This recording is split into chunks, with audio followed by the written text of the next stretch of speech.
is Shay from Jerry's Garage. Today we're continuing our series on Bumper to Bumper with Shay, and we are learning about radiators. Okay, for the purpose of demonstration, we have a radiator and a condenser pulled out of the vehicle. Even if you were to look in the vents of the vehicle, you wouldn't be able to see the radiator, you would see the condenser. The radiator is what's going to keep your engine cool, and the condenser is what's going to keep your Freon cool. Okay. So now we're going to show you where everything's at in the vehicle. This is going to be your radiator. Right in front of it's the condenser.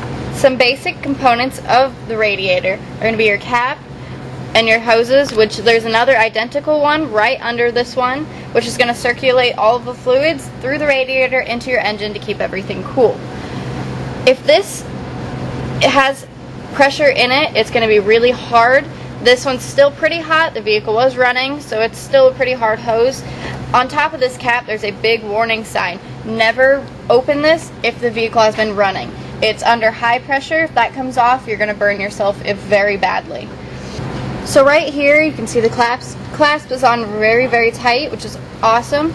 If there's ever a leak, this is what you need to look for. You need to look around the seals to see if there's any fluids of any colors, green, yellow, same thing around the clasp, where if this is frayed or bent or torn, then that's a really good time to bring it into us. Okay, so this is inside the vehicle at your temperature gauge. If you're hot and cold, and every vehicle is designed to be kind of centered. If you see that start to creep up towards hot or it hits hot, pull over immediately so you do not ruin your engine.